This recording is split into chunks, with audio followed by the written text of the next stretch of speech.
네, 안녕하세요. 최준영입니다. 벌써 8월입니다. 더운 여름 휴가철 건강하게 잘 보내고 계신지 궁금합니다. 휴가철이라고 해서 다들 마음 편하게 이제 지내면 참 좋은데 말이죠. 지난 7월 말부터 해가지고 여러 가지로 참 고민되는 상황들이 많아지는 것 같습니다. 사실 뭐 저나 여러분들이나 고민하는 사항들은 비슷할 것 같습니다. 사실 제일 큰 고민은 이제 중국의 추격으로부터 대한민국 반도체 산업 이거 앞으로 계속 우리 먹여 살릴 수 있을까? 대한민국 국민이라면 다들 이제 하시는 것 같고, 다른 한편으로 보면 이제 주식 시장이 여러 가지로 안 좋다 보니까 야 다시 이제 해외 주식으로 나가야 되나? 미국, 중국 어디 다른 데 없나? 이런 고민들도 점점 많아지고 있습니다. 달러를 보유하면 좋을 것 같긴 한데 또 최근에 여러 가지 또 흐름들을 보다 보면 야 이제 강달러 끝난 것 같은데 약달러로 바뀌는 거 아니야? 또 이런 이제 경제적인 고민도 이어지고 있는 거죠. 더 거슬러 올라가다 보면 야 미국하고 중국하고 몇 년째 지금 경쟁을 하고 있는데 도대체 누가 이기는 거지? 우리는 어디에 줄 서야 되나? 이런 고민까지 사실 하는 스스로를 발견하게 됩니다. 그런 고민까지는 안 하셔도 된다라는 말씀 드리고 싶지만 우리를 둘러싼 여러 가지 환경들이 우리를 그렇게 마음 편히 하루하루를 살도록 내버려두지는 않는 거죠. 당장 제조업 기업에 다니시는 많은 분들 같은 경우는 공급망 재편에 따라 가지고 오늘은 이번 주에는 이번 달은 도대체 어디에서 발주를 놓고 이 물건들이 제대로 올까? 가격은 얼마나 변동될까? 또 고민을 해야 됩니다. 또 사무실에 앉아서 여러 가지 일을 하시는 분들 입장에서 봤을 때는 날로 발전하는 AI를 쓰다 보면 도대체 이 AI는 사람의 일자리를 대체하나? 이 AI는 결국 중국제 AI가 미국제 AI를 이길까? 하는 생각이 들 수밖에 없습니다. 어떻게 보면 우리 모두는 이 급변하는 세상 속에서 매일매일을 신경 쓰면서 살 수밖에 없는 거죠. 가만 생각해 보면 여러 가지 생각이 듭니다. 30년 전 1996년, 95년, 96년 생각해 보면 참 지금하고는 전혀 다른 고민들, 사실 그때는 별로 고민이 없었던 것 같아요. 뭐 개인적으로야 다들 고민이 있었겠습니다만 세상은 더 좋아질 거다라는 이제 확신에 찬 많은 사람들이 있었습니다. 국가들도 있었죠. 그래서 더 좋은 세상을 만들려고 그러면 벽을 낮추면 돼. 그래서 사람의 이동을 가로막는 벽, 물건의 상품의 이동을 가로막는 관세라는 장벽, 그다음에 돈, 자본의 이동을 가로막는 갖가지 규제, 이런 것들을 낮춰보면 세상은 평평해지고 더 좋은 세상에서 우리는 더 큰 부를 누릴 수 있을 거야 라고 노력을 해왔습니다. 그런데 슬프게도 사람들은 가끔은 열심히 노력했는데 제자리에 서 있는 자신들을 발견하곤 합니다. 벽을 낮추기 위해서 30년 동안 노력했는데 다시 벽이 높아지는 그런 상황을 우리는 맞이하고 있습니다. 사람들은 이제 마음대로 이동할 수가 없고요. 미국이나 선진국에서 쫓겨나는 사람들이 더 많아지고 있죠. 15% 관세는 이제 저렴한 기본적인 이제 관세로 바뀌고 있습니다. 돈은 아직까지도 편하게 왔다 갔다 하죠. 그런데 저는 가끔 걱정이 될 때가 있어요. 이 돈이라는 흐름도 언젠가는 막히지 않을까? 과거처럼 해외에 송금 한번 하려고 그러면 서류를 이만큼 갖춰가지고 왜 보냈는지, 누구한테 보내는 건지를 일일이 설명하고 보내야 되는 그러한 상황이 조만간 또 오래 하지 않을까라는 생각이 많이 듭니다. 그러니까 어떻게 보면 우리는 30년 전에 이 방향으로 가면 모두가 승자가 될 거야라는 생각을 했습니다. 그런데 30년이 지나고 나니까 그 사이에 많은 패자들이 승리를 거두지 못한, 잘해봐야 현상 유지밖에 못한 국가, 사람, 산업 여러 분야들이 존재했다라는 거죠. 이 사람들, 이 국가들, 이 섹터들이 그동안에 한 방향으로 몰고 가던 거에 브레이크를 걸고 많은 변화를 지금 요구하고 있다라고 저는 생각을 합니다. 결국 이러한 변화의 정점에는 이제 트럼프라는 사람이 있죠. 그래서 어떻게 보면 트럼프 대통령 지금 벌써 그래도 임기 1년 반 정도 지났으니까 이를 악물고 나머지 2년 반 버티면 괜찮아질 거야 라고 이야기를 합니다. 2년 반 금방 가. 그런데 중요한 점은 과연 트럼프 대통령 이후에도 이런 추세가 계속되면 어떡하죠? 그럴 가능성은 없을까요? 저 개인적으로는 트럼프 대통령 이후에도 이러한 추세는 더욱더 빨라지지 않을까라는 생각이 듭니다. 저는 그런 생각이 들어요.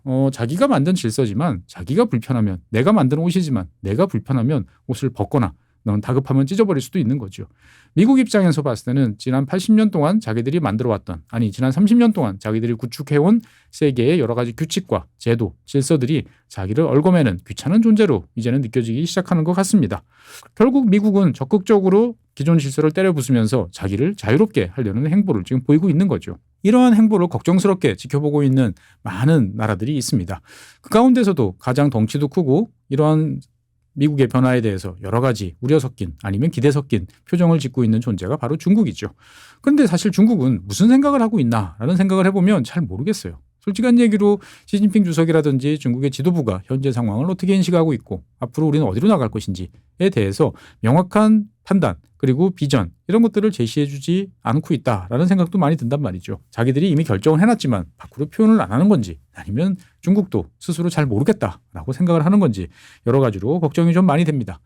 차후간 중요한 점은 2026년 여러 가지 희비가 엇갈리고 있습니다. 기분 좋았던 일도 있었지만 이제 한 반 그리고 이제 3분의 2 거의 다 돼가는 이러한 시점에서 보면 여러 가지로 걱정스러운 면들이 많아지는 거죠. 그런 면에서 봤을 때 오늘 말씀드릴 이 책은 우리의 고민에 대한 근본적인 원인, 이유 이런 것들을 좀 살펴보고 앞으로 세상이 어떻게 바뀔지에 대한 비전을 제시해 준다라는 생각이 좀 듭니다. 제가 소개하는 책들이 대부분 다 괜찮은 책이지만 이 책은 특히나 지금 당장 필요한 여러 가지 질문에 대한 답을 주고 있다라는 측면에서 제가 꼭 권하고 싶습니다. 저자인 이제 닐 시어링은 이제 영국 사람입니다. 영국은 미국과 한 몸처럼 보이지만 영국하고 미국은 세상을 다르게 보죠. 그래서 이 닐 시어링 같은 경우에는 그동안에 이제 신흥국을 담당하는 이코노미스트로서 많은 국가들을 방문해보고 그 나라들이 어떤 변화를 겪고 있는지 왜 그런지를 제3자적 관점에서 잘 지켜본 전문가다라고 할 수 있겠습니다. 또 서방의 전문가들 이야기냐라고 생각하시는 분들이 계실지도 모르겠습니다만 결국은 어쩔 수가 없어요. 우리가 살아왔던 지난 30년까지는 서구, 서방 이쪽 사람들이 그래도 가장 높이 멀리 바라봤기 때문에 그 사람들의 시선에서 배울 건 배우고 우리가 판단할 건 판단하고 해야 된다는 것이 제 생각입니다. 어쨌건 이 닐 시어링 같은 경우에는 이제 영국 재무부에서 또 고문 역할도 꽤 오래 했습니다. 그러면서도 이제 자기 담당이 중국이었어요. 그러니까 중국과 관련돼 있는 여러 가지 사항들에 대해서 영국이 그렇다고 중국과 관계를 적극적으로 잘 해가면서 자기들의 발전에 잘 활용을 했는지는 잘 모르겠습니다만 어쨌든 영국이란 나라의 특징은 다른 나라가 무엇을 하고 있고 어떤 방향으로 가고 있는지에 대해서 전문가들이 제대로 판단하고 그것을 자기의 생각을 정리해서 이야기하는 것까지는 누구도 타치하지 않는 이런 면에서 봤을 때는 진짜 선진국이라고 할 수 있는 거죠. 그래서 이 닐 시어링의 책을 읽다 보면 그런 생각이 들어요. 보통 요즘에 많이 나오는 미국 쪽에서 많이 나오는 책들은 대단히 이제 중국에 대한 강경한 두려움 또는 중국을 억제해야 된다라는 어떤 그런 생각들 아니면 우리는 이제 망했어라고 하는 절망감 이런 것들이 범벅이 된 내용들이 많은데 오늘 소개해드릴 이 대분열의 시대 이 책 같은 경우에는 영국과 그다음 미국 그리고 중국 이러한 세계를 움직이는 주요한 세력에 대한 상당히 균형 잡힌 감각이 좋다라는 점 먼저 말씀드리고 싶습니다. 그리고 제가 이 책을 가장 소개해드리고 싶다라고 생각했던 것은 이 책은 누가 이겨요라는 질문에 대해서 누가 이깁니다라고 하는 예언서가 아니에요. 지금 그 나라들이 어떤 상황에 있고 무엇을 생각하고 어디로 가고 있는지 그리고 왜 그런 행동을 하는지에 대한 이유를 설명해주는 분석서라는 거죠. 그러니까 내가 중국이 이길 것 같아. 내가 미국이 이길 것 같아. 라고 생각하면 그 다음부터 논거가 막 복잡해집니다. 거기를 합리화하고 그 다음에 이것에 대해서 힘을 실기 위해서 경강부회하는 경우들이 많아지죠. 그런데 그렇지 않고 지금 쟤네들의 행동은 도대체 왜 그런가 어디에서 나온가를 본다 보면 오히려 훨씬 더 객관적으로 될 수 있다라고 이제 볼 수 있겠습니다. 어쨌든 이 닐 시어링 저자의 가장 장점 중에 하나는 되게 시니컬해요. 그래서 각자의 의도에 따른 행동이 그 의도를 충족시키는가 의도를 달성하는가 라는 질문을 던집니다. 우리도 사실 그렇잖아요.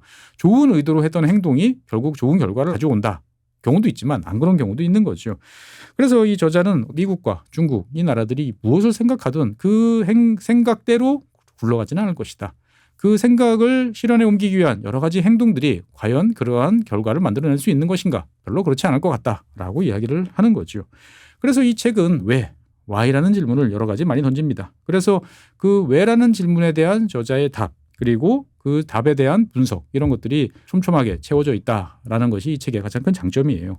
그리고 무엇보다도 시간 텀이 명확합니다. 그냥 막연하게 결국은 중국이 이길 거야. 아니면 결국이 미국이 이길 거야. 이게 아니고 10년이라는 스스로의 설정된 제한 타임라인이 있어요. 10년 그러면 되게 오래된 이야기 같지만 사실 여러분도 생각해 보시죠. 2015년, 16년 노래 들어보면 마치 어제 나왔던 노래처럼 익숙하게 몸이 반응합니다. 그러니까 10년이라는 세월은 사실 되게 짧아요. 그래서 이 저자는 10년이라는 세월 동안에 과연 어떻게 세상이 바뀔까를 생각을 하는 거죠. 그런데 결론부터 말씀드리면 우리가 일각에서 이야기하는 것처럼 세상이 두 개로 쪼개져 라고 하는 결별은 절대 아니다 라고 저자는 이야기합니다. 즉 분명히 미국과 중국이 옛날처럼 친하게 지낼 수는 없어. 하지만 그 친하게 지내지 않는 과정에서 생기는 분열이라는 것은 상당히 제한된 분야, 제한된 영역에서의 분열이다라는 거죠. 그리고 그 여파는 과연 어디까지 미칠까에 대한 여러 가지 설명을 이제 하고 있습니다. 우리 입장에서 봤을 때는 세상이 두 조각 나지는 않겠구나라는 것만 알아도 꼭 굳이 양자택일을 하지 않아도 된다라는 새로운 선택지가 들어오는 거죠. 그래서 이 책은 미국과 중국 그리고 그 이외 여러 주요국에 대한 이제 미래에 대해서 간명하지만 명확한 그런 설명을 담고 있다. 라고 말씀드리겠습니다. 세상이 확실하게 두 개로 쪼개져. 우리는 양자택일을 해야 돼. 라는 압박이 아니고 느슨하지만 결합이 돼 있고 느슨하지만 한쪽에서는 균열이 돼 있는 이 상황 속에서 우리는 어떤 스텝을 개인은 어떤 미래에 대한 판단을 할지를 보여주는 책이다. 라고 말씀드리겠습니다.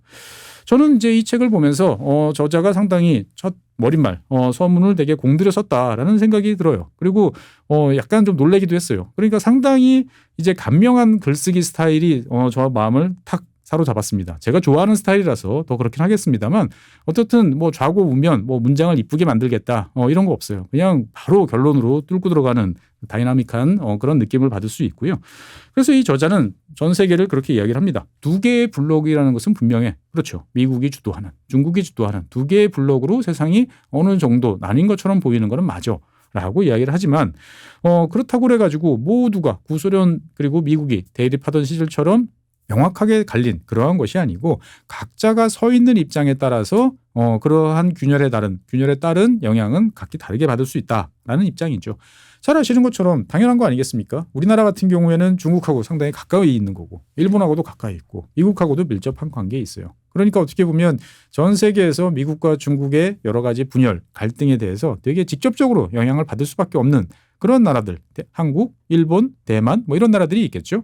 반대로 남미에 있는 브라질 이런 나라 한번 생각해 보시죠. 어떻게 보면 세상이 두 개로 쪼개지든 말든 나하고는 별로 상관없어 라고 지낼 수도 있는 거죠. 왜?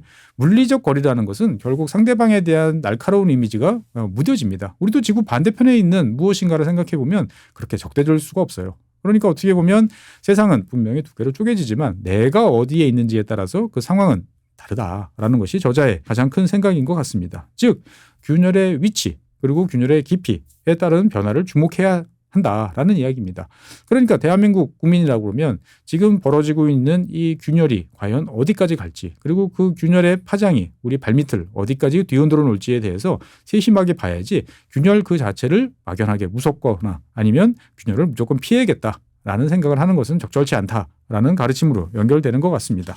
그래서 이 저자는 이제 분열이라고 하는 이 단어에 대해서 여러 가지 설명을 제 1장에서 하고 있습니다. 그래서 우리는 보통 그런 식으로 이야기를 많이 하죠. 2018년 미중 무역 분쟁이 이제 시작된 이후에 세계화의 시대는 끝났어. 라고 이야기를 많이 합니다. 세계화를 가능하게 했던 여러 가지 조건들 그리고 세계화의 지표들이 약해지는 것은 사실이에요.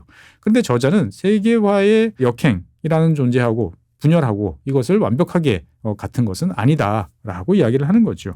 그러니까 어떻게 보면 지금이 탈세계화라는 이야기를 우리는 너무 쉽게 씁니다만 저자의 입장에서 봤을 때는 그렇지 않다라는 것을 다양한 숫자를 통해서 보여주고 있어요. 무역 규모는 계속 늘어나고 있고요.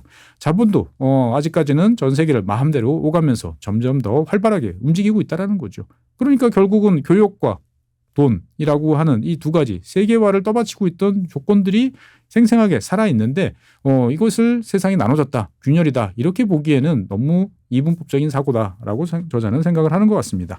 그러면 도대체 분열된 세계는 무엇이냐라는 거에 대해서 저자는 그렇게 이야기를 해요. 그전까지는 돈, 경제, 우리가 수익성 이것만 보고 판단하면 됐는데 이제는 거기에 플러스 알파, 즉 지정학적인 고려라는 것이 항상 같이 붙어 다녀야 되는 그러한 세상이다라는 거죠. 그러니까 수익성만 쫓아서 어떤 판단을 했을 때 따르는 리스크를 내가 짊어져야 되기 때문에 그 리스크를 피하기 위해서는 어떤 거? 지정학적인 판단이 필요하다는 거죠. 기업 입장에서 봤을 때는 나의 투자 결정, 나의 판매, 공급망의 구성 이런 것들에 대해서 그 전에는 고려하지 않아도 되는 지금은 익숙한 이거 중국 기업이 같이 가는 거 아니야? 라는 정도만 체크해줘도 충분하다라고 저자는 보는 거죠. 즉 저자 입장에서 봤을 때는 어떻게 세상이 계속 위아더 월드하고 하나로 갈 수 있겠느냐 그건 아니다라는 입장입니다. 그러니까 즉 균열은 불가피한 그런 현상이다라고 이야기를 합니다. 그런데 중요한 것은 그러한 균열이 어떠한 형태로 어디서 나타나는가에 집중을 해야 된다라는 거죠. 사실 지진이라는 것도 마찬가지죠. 한 2년 전인가요? 러시아 캄차카 반도에서 어마어마하게 큰 지진이 있었습니다만 아무도 거의 사람이 살지 않는 지역이다 보니까 아무 피해가 없이 그런 일이 있었나? 라고 넘어갔어요. 하지만 대도시 밑에서 벌어지는 지진은 규모가 훨씬 작아도 베네수엘라의 카라카스처럼 큰 대도시를 순식간에 붕괴로 몰아넣을 수 있는 거죠. 즉 우리가 주목해야 될 것은 균열 그 자체가 아니고 균열이 어디에서 어떤 강도로 벌어지는지를 볼 필요가 있다라고 볼 수가 있겠습니다. 그래서 저자는 미국, 그다음에 중국이라는 두 개의 블록에 대해서 이렇게 평가를 해요. GDP라는 우리가 가장 익숙한 기준을 놓고 보면 미국을 중심으로 한 블록은 전 세계 GDP의 70%를 가지고 있는 블록이다라고 이야기를 하죠. 그리고 이제 당연히 기술적 우위도 이 지역이 있다라고 생각을 합니다. 반면에 중국이 주도하고 있는 이 블록은 뭐냐? 그러면 GDP 비중으로 보면은 당연히 30%겠죠. 하지만 중국이 중심으로 된 이 블록의 가장 큰 장점은 전략적인 광물, 자원과 같은 어떻게 보면 현대 문명을 이끌고 갈 수 있는 필수 불가결한 요소들의 한 축을 담당하고 있다는 거죠.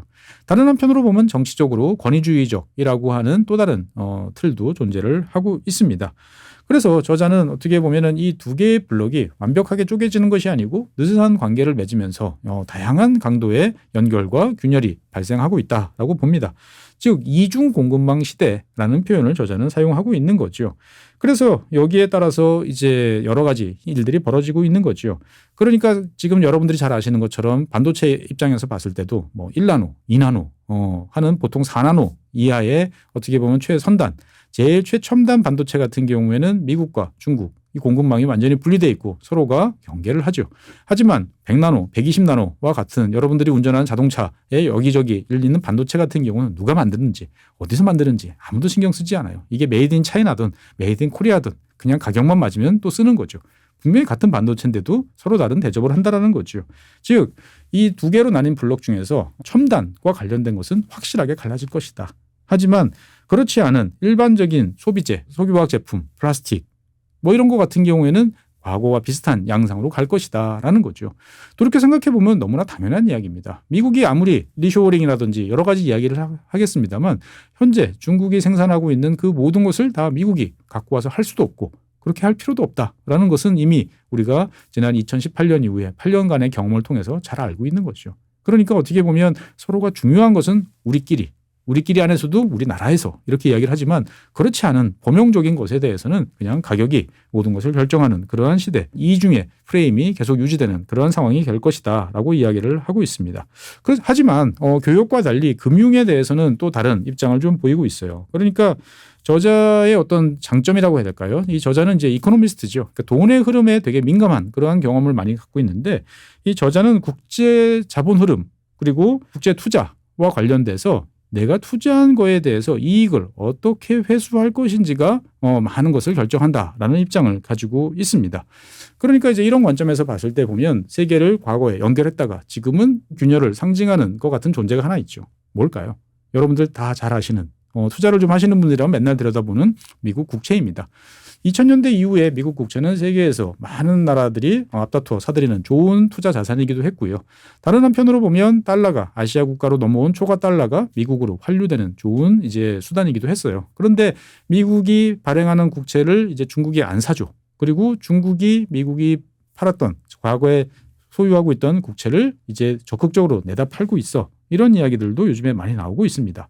그래서 간혹 그런 시나리오가 나오죠. 중국이 미국이 자기가 갖고 있던 미국 국채를 한꺼번에 다 던질 경우에 전 세계는 큰 충격에 빠지고 미국은 패권을 이룰 수밖에 없다라는 이야기도 종종 나와요. 그런데 이 저자는 그거 아님이라고 이야기를 합니다. 왜? 결국은 다 돈 벌자고 하는 이야기 아니냐. 돈이라는 관점, 수익성이라는 관점을 우리가 너무 쉽게 무시하면 안 된다라는 거죠.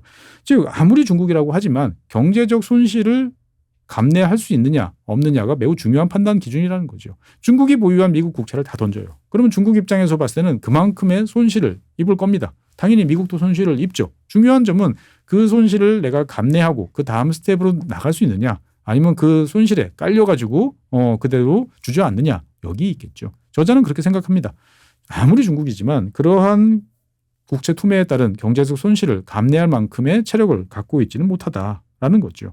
어떻게 보면 우리는 미국 국채에 대해서 여러 가지 생각들을 많이 합니다. 그래서 뭐 너무 많이 발행한다. 이제 10년물이 5% 금리를 넘어간다. 큰일 났다. 여러 가지 이야기를 합니다만 저자의 견해는 명확해요. 미국 국채보다 더 좋은 투자물이 있느냐. 장기적으로 안정적이고 가치를 유지할 수 있다라고 생각되는 존재 있으면 나와봐. 없다라는 거죠. 그러니까 어떻게 보면 저자는 딱 한마디로 단언을 합니다. 중국이 미국 국채를 팔아버리는 시나리오는 불가능하다. 라는 거죠. 현실적으로 안 되는 거를 자꾸 조건을 붙이고 만약에라는 이야기를 더 이상 할 필요는 없다라는 거죠. 안 되는 건 안 된다고 딱 놓고 그 다음서부터 우리는 뭘 해야 되는지를 보자라고 이야기를 하는 거죠. 즉 저자 입장에서 봤을 때는 전 세계를 떠받치는 여러 가지 요소들이 있습니다. 뭐 기술도 있고요. 달러도 있고요. 각종 자원도 있어요. 여기에 대해서 저자는 간단 명료하게 나눕니다. 즉 달러. 뭐 달러 미국 주도 여기에 대해서 싫어하는 분도 계실지 모르겠습니다만 어떻든 대안이 없기 때문에 현재 체제대로 당분간 저자가 말하는 당분간이라는 것은 10년이죠. 그 정도는 충분히 갈 수 있다라고 이야기를 하는 거죠. 그리고 에너지와 핵심 광물 같은 경우에는 서로가 이제 점점 이제 갈라지는 이러한 속에 있기 때문에 이것을 대체하기 위한 무엇인가를 찾기 위한 노력들이 이제 강화될 것이다라고 이야기를 하는 거죠. 서로가 어떻게 보면은 대체품을 찾기 위한 노력. 그리고 첨단 기술 같은 경우는 당연히 서로가 상대한테 의존하지 않는 그러한 쪽으로 갈 것이다라는 거죠. 그러니까 이 저자의 일장을 이 책의 일장을 읽다 보면 너 이거 궁금하지? 저자분들 이거 궁금하시죠? 라는 것을 정확히 알고 적당히 이야기를 하다가 뒤에서 탁탁탁 풀어주는 재주가 되게 좋다라는 거죠. 참 신기하다라는 생각이 많이 들 정도입니다. 그러면 어떻게 보면은 미국의 질서, 미국 주도의 상황이 당분간 이어진다라고 보면 중국은 그러면 저자는 어떻게 평가하느냐라고 보면 이 저자의 관점은 대단히 독특해요. 중국은 지금 위기다. 망한다는 이야기는 아니에요. 위기다라고 보는 거죠. 그러니까 중국의 어떤 기술, 그리고 인구, 부채, 그리고 개혁 여러 가지 요소들을 종합적으로 봤을 때 잘하는 것도 있고 기대에 못 미치는 것도 있고 하는데 일반적인 국가에서 볼 수 있는 관점으로 중국이라는 나라를 봤을 때 보면 여러 가지 잘 나가는 측면이 안 좋은 측면을 일부 가리고는 있으나 중국이라는 나라가 현재의 시스템, 그동안에 해왔던 성공 방정식, 성장 이런 것들을 계속 유지할 수 있느냐에 대해서 저자는 상당히 어려울 수도 있겠다. 하지만 그렇다고 무너진다는 이야기 아니에요. 안 좋고 여러 가지 위기 국면에 진입했다라고 저자는 평가를 합니다. 왜 그런지에 대해서는 한번 책을 보시면 되겠고요. 그다음에 이제 2장을 뛰어넘어서 이제 제 3장에 가면 자, 그러면 우리가 항상 하는 질문에 대한 답이 나옵니다. 자, 분열의 시대예요. 그러면은 우리는 미국 이겨요? 중국 이겨요? 누구한테 선택을 해야 되나? 맨날 싸웁니다. 오히려 어떻게 보면은 미국과 중국은 대한민국에 대해서 그렇게 많은 관심이 없는지도 몰라요. 그런데 우리끼리 너 친중이지, 너 친미지 하면서 머리끄댕이 잡고 싸우는 게 우리의 모습인지도 몰라요. 그래서 항상 나오는 이야기는 야, 그냥 우리 중립하면 안 돼? 그냥 양쪽에 서가지고 중국에 그리고 미국에 다 좋은 친구가 되면 좋겠어. 아니 최 박사님도 그러시잖아요. 하는 분들이 계실 겁니다. 맞습니다. 저 중동에 있는 카타르, 우리는 모든 나라랑 좋은 친구가 될 수 있어. 다 여기 와서 같이 편하게 지내요. 하지만 저자는 그렇게 이야기를 합니다. 중립이라는 것은 가능은 하지만 매우 어렵다. 쉽지 않다라는 것이 저자의 판단인 거죠. 어떻게 보면 이 중립이라는 것을 결정하는 여러 가지 요소들이 있는데 저자는 그것이 매우 쉽지 않다라는 것을 여러분들 이제 기억에 가물가물하실지 모르겠습니다만 한때 전 세계를 뒤흔들었던 중국의 대표적 IT 기업 화웨이를 들어서 설명을 하고 있습니다. 상품을 판매하고 거기서 서비스를 제공받는 거에 대해서는 누구도 그냥 뭐 당연히 문제 없을 거다라고 생각을 했는데 그것이 갑자기 강대국 간의 단층선에 가장 핵심에 놓이고 너 화웨이 있어? 너 그러면은 친중 이라고 하는 난데없는 잣대가 적용되는 거죠. 어떻게 보면 날벼락 같은 이야기입니다. 그런데 이럴 수 있다라는 거죠. 우리는 다 이미 그거를 경험을 해봤어요. 그러다 보니까 중립이라는 것은 그렇게 만만치 않다라고 보는 거죠. 그래서 우리가 사실은 누구를 선택할 것인가에 대해서는 이기는 편 우리 편이라고 할 수는 있겠습니다만 아무리 상대가 저쪽에 이길 것 같아 라고 그래도 선뜻 손이 안 가는 경우들이 있습니다. 여러분들도 그렇잖아요. 왜 그럴까요? 결국은 어떻게 보면은 재정, 경제, 정치, 문화, 역사 이런 것들이 다 뒤범벅이 돼 있는 거예요. 그러니까 서로에 대한 어떻게 보면은 관계의 깊이가 각기 다를 수밖에 없는 거죠. 이거를 한 번에 엎어버리고 이기는 편 우리 편이라고 가기에는 그렇게 간단한 존재들이 아니라는 거죠. 쌓아온 관계라는 것이 있는 거죠. 그러니까 원래부터 친했던 나라 쪽으로 좀 더 갈 수밖에 없고 원래부터 불편했던 나라는 조금 더 불편할 수 있겠으나 이것을 전략적 판단에 의해서 냉정하게 손바닥 뒤집듯이 갈기는 상당히 어렵다. 그러니까 중립도 어렵고 그렇다고 해서 이것을 손바닥 뒤집듯이 뒤집는 것도 어렵다라고 이야기하는 거죠. 그래서 이 저자는 전 세계 주요 권역에 대해서 주요한 플레이어들의 어떤 입장들 그리고 그런 판단과 행동에 대해서 설명을 쭉 해주고 있습니다. 그래서 어떻게 보면은 이러한 책들 제가 주로 소개하는 책들이 각 지역을 나눠서 이렇게 보여주는데 저는 이제 이 저자에 대해서 조금 감탄한 게 원래 서방 특히 유럽 사람들은 동남아에 대해서는 이야기를 안 하거나 정말 지극히 원론적인 이야기만 하고 있어요. 그런데 이 저자는 아세안이라고 하는 사실 우리도 놀러는 잘 가지만 이 아세안 국가들의 어떤 생각, 판단에 대해서는 그리고 행동에 대해서는 잘 몰라요. 그런데 여기에 대해서 의외로 상당히 심도 있고 타당한 분석들을 제시를 해주고 있다라는 점이 또 특이한 점인 거죠. 그러니까 저자는 그렇게 생각하는 것 같아요. 결국은 양 블록에 여러 가지 차이들이 있어. 문화적인 거, 경제적인 거, 역사적인 거 여러 차이가 있죠. 그러면 이 역사적인 그리고 여러 경제적인 차이들이 만들어내는 경제적 파급 효과가 과연 무엇일 거냐라는 거에 대해서 주목해야 된다는 거죠. 그러니까 우리 입장에서 봤을 때는 이러한 균열에 따른 높이차에 따른 여러 가지 흐름들이 존재를 할 겁니다. 그러면 대한민국 같은 무역으로 먹고 사는 나라 입장에서 봤을 때는 우리가 익숙하던 무역 흐름이 이러한 균열 속에서 어떻게 바뀔 것인지에 대해서 좀 더 집중해서 봐야겠다라는 생각이 드는 거죠. 그러니까 저자의 여러 가지 이야기들은 잘 뜯어보면 그래요.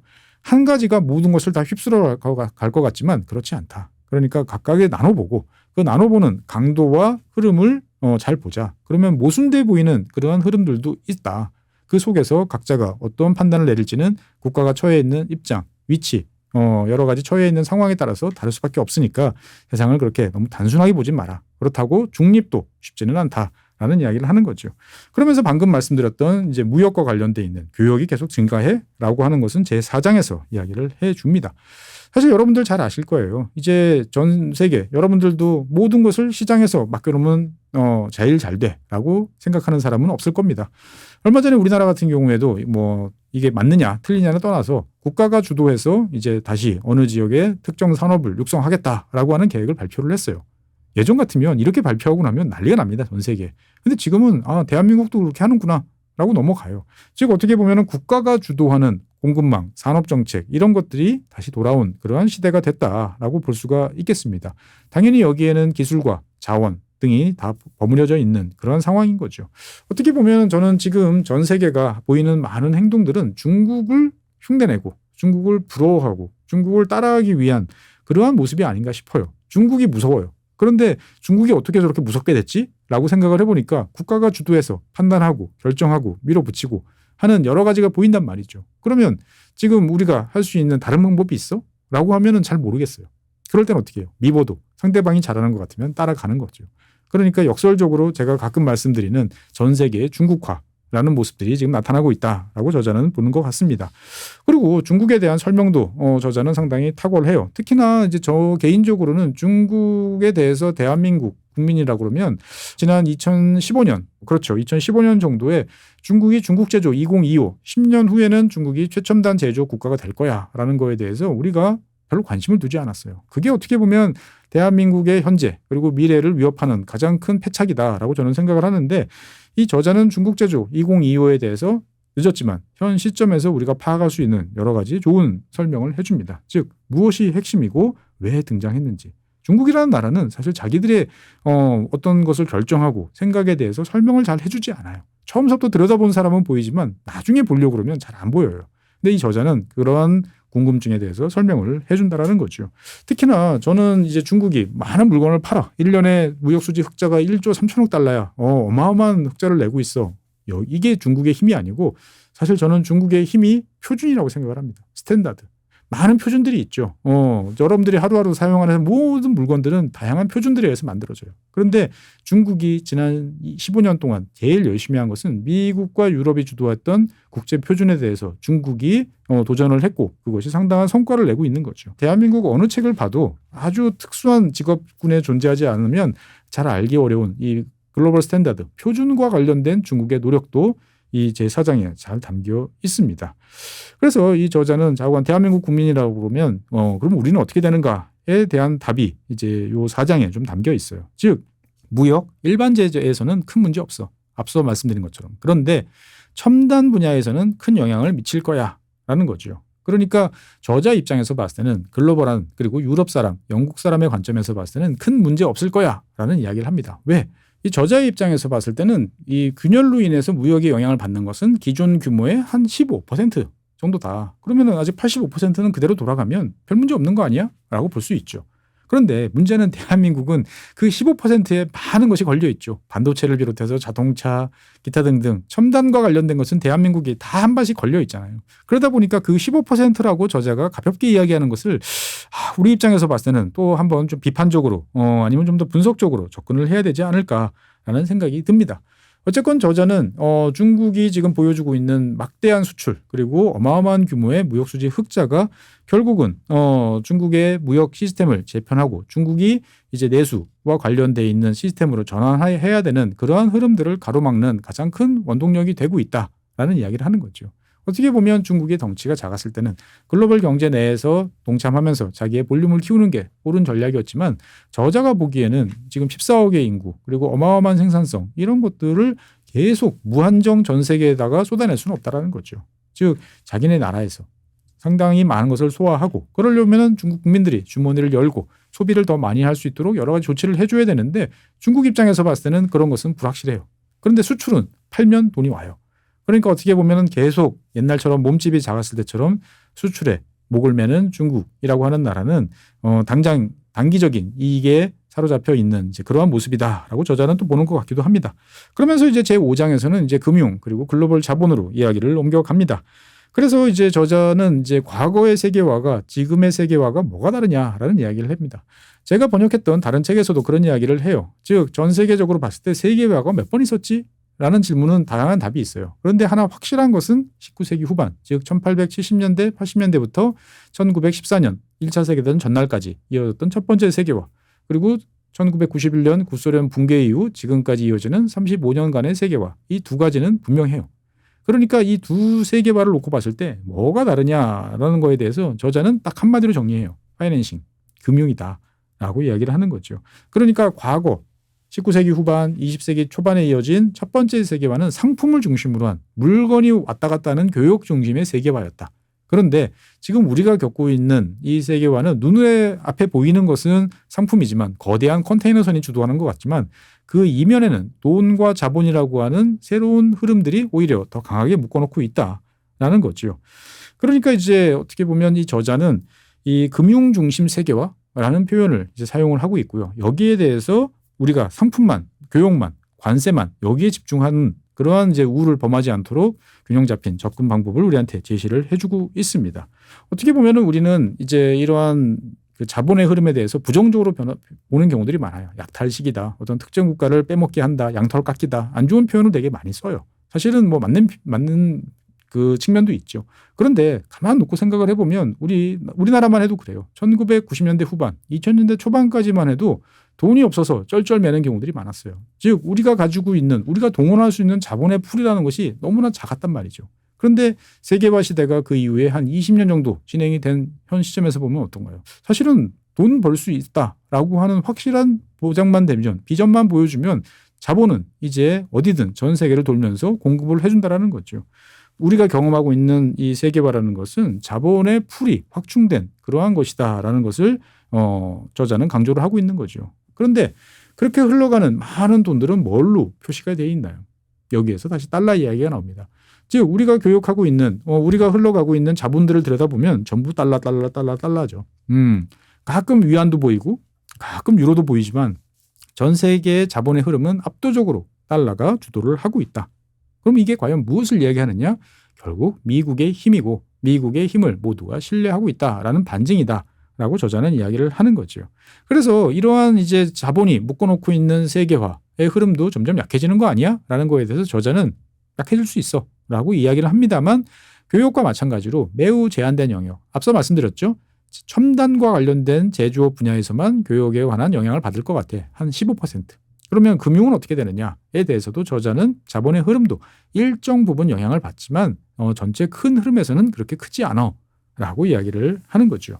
그러니까 중국이라는 나라 입장에서 봤을 때도 어마어마하게 돈이 많은 것 같아요.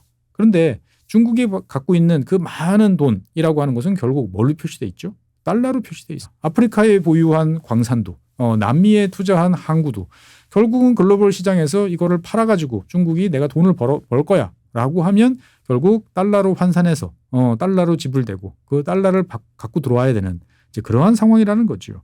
어떻게 보면 중국이 이 모든 것을 다 합해보면 아마 10조 달러가 넘을 것 같아요. 그런데 이 중국의 10조 달러 해외 자산을 대체할 수 있는 그 어떤 공간이 있느냐? 나는 달러 싫어. 그러면 그거 이외에 10조 달러를 받아줄 만한 공간이 있어? 라고 생각하면 없어요. 최소한 10년 사이에는 나타나지 않는다라는 거죠. 자, 그러면은 이제 균열의 속도는 과연 어떻게 될 것이냐. 그리고 10년이라고 이 저자가 말하는 텀 속에서 대한민국은 계속 발전할 수 있을까라고 하는 보다 근본적인 질문은 우리가 제7장에서 찾아볼 수가 있습니다. 중국이 성장을 하면 할수록 우리 마음속에는 차마 입으로 내지 못하지만 우리 마음속에 있는 근본적인 질문 하나가 있어요. 자, 4년 또는 5년마다 선거를 해서 계속 바뀌는 이 민주주의 정치 체제. 끊임없이 불안정하고 요동치는 이러한 체제가 한번 시작하면 10년, 15년, 아니 30년까지도 갈 수 있는 장기적 비전 하에서 움직이는 체제하고 경쟁해서 승리할 수 있어? 라는 질문이 대한민국 사람 마음속에는 항상 존재합니다. 다른 한편으로 보면 미국이나 서방이 계속 중요하게 이야기하고 있는 다양성이라고 하는 주제에 대해서도 그게 밥 먹여줘? 그게 과연 진짜로 지금 경쟁에서 승리할 수 있는 힘이 될까? 라고 이야기를 하는 거죠. 즉 대한민국 국민이라면 이 책을 보는 이 방송을 보는 국민 여러분들이라면 일사불란함이 더 효율적이야 라고 하는 마음속의 컨센서스가 사실은 좀 있어요. 저도 좀 그런 면이 있습니다. 그런데 저자는 여기에 대해서 단호해요. 결코 그렇지 않다. 그러한 관점이 잘못됐다라는 이야기를 하고 있는 거죠. 자, 미국을 중심으로 한 블록, 전 세계 GDP 한 70% 정도를 갖는 블록이 가지고 있는 힘이 뭐냐라는 거에 대해서 저자는 그렇게 이야기를 해요. 다양성이라는 거죠. 서로 다른 생각, 너와 내가 생각이 다를 수도 있고 엇박자가 날 수도 있고 엉뚱한 행동을 할 수도 있고 이러한 다양성에 대해서 인정하고 그 속에서 무엇인가가 만들어지는 그 과정 자체가 경쟁력의 원천이다라고 이제 보는 거죠. 그렇다고 해서 그러한 다양성이 중국에는 없냐? 그렇지는 않습니다. 사실은 중국도 관리하는 다양성이 많이 존재를 해요. 그 속에서 나름대로 경쟁하고 특정한 경우에는 밖에서보다 더 중국 내부의 경쟁이 치열한 경우도 있죠. 그런데 중국이라는 나라가 다양성이라는 측면에서 봤을 때는 분명히 떨어져요. 그거는 맞아요. 또 다른 측면에서 봤을 때 중국은 어마어마한 비용을 자기네 나라를 붙잡아 놓는 데 쓰고 있습니다. 여러분들이 가끔 이제 유튜브나 아니면 릴스 이런 거 보다 보면 갑자기 난데없이 중국 화면이 등장할 때가 있습니다. 그래서 막 깎아지른 절벽을 달리는 시속 400km 달리는 철도 정말 수백 미터의 교량 뭐 이런 것들이 보이는 거죠. 어마어마한 규모인데 저거 돈이 될까? 라는 생각이 좀 들어요. 그런데 사실은 여기에 대해서 저는 그렇게 생각해요. 중국 입장에서 봤을 때는 나름대로 체제를 유지하기 위한 비용이다라는 거죠. 그러니까 어떻게 보면은 중국이라는 나라가 가지고 있는 여러 가지 측면에 대해서도 우리는 좀 제대로 알 필요가 있는 거죠. 중국이라는 나라가 이러한 강한 나라이기 때문에 중국과 함께 가는 이런 것들을 결코 끝낼 수는 없고 이거 중국을 떼놓기 위해서는 너무나 큰 비용이 든다라는 생각에 대해서도 저자는 꼭 그렇지는 않음이라고 또 이야기를 합니다. 즉 중국이 공급해주고 있는 수많은 물건들을 우리가 떼놓을 수 있을까라는 거에 대해서 억지로 떼낼 필요는 없습니다만 꼭 필요한 거는 적절히 중국을 배제할 경우에도 우리는 별 문제 없이 갈 수 있어 라는 또 낙관적인 전망을 보여주고 있어요. 공급망과 관련돼서 중국이 장악했으니까 우리는 중국의 노예가 될 거야 라는 이야기를 합니다만 저자는 그렇지 않다. 우리가 그동안 만들어봤던 글로벌 공급망, 탄력성 이런 것들은 회복력을 충분히 가지고 있다라고 또 강조를 하는 거죠. 그러면서 이제 이 10년간의 앞으로 미래에 대해서 우리가 주의해야 될 점이 뭐냐라는 점에 대해서는 인플레이션에 관한 이야기를 좀 합니다. 사실은 그렇죠. 지난 세계화 시대는 이제 거의 뭐 제로금리와 관련된 저렴한 돈이 만들어낸 그러한 시대였어요. 그런데 이게 끝나면 어떻게 되지? 라는 거에 대해서 저자는 인플레이션은 앞으로 있을 거야. 그런데 폭에 대해서 주요하기보다는 변동률에 대해서 더 관심을 갖는 것이 중요하고 변동률이 앞으로 더 커질 것 같아서 걱정이다라고 저자는 이야기를 합니다. 그러면서 저자는 중앙은행이 그동안에 어떻게 보면 약간 약화시켜왔던 물가 안정 목표제 이것을 더 강화해야 된다라고 이야기를 하는데 여기에 대해서는 저는 좀 생각이 좀 여러 가지로 나요. 어떻게 보면은 이 저자는 이코노미스트니까 전통적인 경제학 입장에서 봤을 때 시스템의 유지 를 위한 여러 가지 비용에 대해서 그런 식으로 이야기를 하지만 저는 그게 과연 맞을까? 현실적일까? 라는 생각도 좀 들긴 합니다. 어쨌든 저자는 이 7장에서 그런 이야기를 합니다. 미국의 강점이 중국의 약점이다. 그러니까 어떻게 보면 저자는 중국이 그동안 잘 해왔고 지금도 잘하고 있고 이거는 맞아. 그리고 중국도 망하지 않고 버틸 수 있는 능력을 가지고 있어. 하지만 중국이 그동안 해왔던 패턴을 계속적으로 반복할 경우에 들이는 비용에 비해서 나타나는 퍼포먼스는 한계에 봉착할 수밖에 없다라는 거죠. 즉 중국이 개척했던 발전 방식의 한계가 이제 슬슬 다가오고 있는 것이 아닌가라는 이야기도 이 7장에서 강조를 하고 있습니다. 하지만 제 입장에서 봤을 때는 이것도 편견 아닌가라는 생각이 드는 것도 사실이에요. 결국 저자는 이제 제 8장에서 결론을 내립니다. 각 주요국들 앞으로 어떻게 될 것이냐 이런 것들이 빠지면 그래도 전망서의 기본이 아니죠. 그래서 저자는 여기에 대해서 여러 가지 씁니다만 요거는 여러분들 책을 읽어보시면 되겠고요. 결국은 저자가 제일 우려하는 것은 균열이라는 것 자체 그 자체에 대해서 두려움이 아니고 그 균열의 속도다라고 이야기를 하는 거죠. 즉 속도가 일정 수준 이하 우리가 대응할 수 있는 속도 이하면 그냥 거기에 적응하고 살 수 있어요. 하지만 너무 급변동을 해버리면 그 자체가 또 새로운 위험 요소로 등장할 수 있다라는 거죠. 그래서 결론이 뭐냐라는 거에 대해서 미국과 중국이 다시 사이좋게 지내고 아무 일도 없던 것처럼 돌아갈 수는 없어. 미국이란 나라도 과거의 모습으로 돌아갈 수는 없어. 즉 현재 우리가 경험하고 있는 이 상황을 있는 그대로 바라보고 여기에서부터 우리가 과연 무엇을 할 것인지 그리고 무엇을 관리하는 것이 좋은 것인지를 좀 잘 보자라는 쪽으로 마무리를 하고 있습니다. 그래서 어떻게 보면은 이 책을 읽다 보면 그런 생각이 참 들어요. 내 마음속에 있는 생각하고 되게 비슷해. 그런데 어떻게 이 생각을 그렇게 참 논리적으로 잘 설명하지? 역시 난 사람이다. 라는 생각이 들기도 하고 다른 한편으로 보면 이런 책들은 주장이 되게 많아요. 그런데 이 책을 읽다 보면 이 저자가 주장이라기보다는 객관적 판단이라는 생각이 많이 들어요. 그래서 일정 부분에서는 아닌 것 같은데 라고 생각이 들지만 딱 거기까지예요. 그러니까 주장이라고 그러면 나랑 생각이 반대야 라는 좀 거부감이 드는데 그런 느낌은 들지 않는 게 또 이 책의 매력이다라고 이제 볼 수가 있겠고요. 그리고 되게 어려운 거시적 차원에서의 변화를 일반적인 저자, 대한민국의 미래를 걱정하는 국민이라고 그러면 뭘 걱정하는지를 아는 것처럼 옆에서 앉혀놓고 잘 설명을 해준다라는 점에서도 상당히 장점이 있는 그런 책입니다. 이 책에서 사실 대한민국은 비중이 좀 낮아요. 어떻게 보면은 좀 스쳐 지나가는 나라 같다고 할까요? 이런 면이 좀 아쉽습니다. 하지만 이 저자가 바라보는 대한민국은 그렇습니다. 고부가 가치 제조업 역량이 탁월한 국가, 그리고 반도체와 관련된 첨단 제조업에 매우 중요한 국가라고 이제 저자는 생각을 하고 당연히 미국 블록에 포함이 될 거다라는 또 이런 입장을 보이고 있어요. 과연 그럴까요? 자원 여러 가지 생각이 많이 드는 거죠. 이 책을 다 보고 나면 세상이 대충 이렇게 되겠어. 나의 마음속에 있던 여러 가지 궁금증에 대해서는 어느 정도는 좀 내려놔도 될 것 같아 라고 하지만 우리는 영국 사람도 아니고 브라질 사람도 아닙니다. 대한민국 사람. 이 균열의 속도와 폭, 충격 모든 것을 어떻게 보면 다른 어느 나라보다도 더 많이 경험하는 나라 사람이기 때문에 여러 가지 질문과 궁금증이 또 나와요. 어떻게 보면 그런 것들은 이 책을 읽는 독자 여러분들이 스스로 읽어가면서 또 해결해야 될 과제가 아닌가 싶습니다. 책에서 우리는 답을 찾는다라고 이야기하지만 책은 질문을 던져주는 책이 좋은 책이라고 생각을 해요. 결국 그 답은 여러분들 머리와 가슴 속에 있는 것이 아닐까라는 말씀드리면서 오늘 지구본 도서관 대분열의 시대 소개를 마치도록 하겠습니다. 대단히 감사합니다.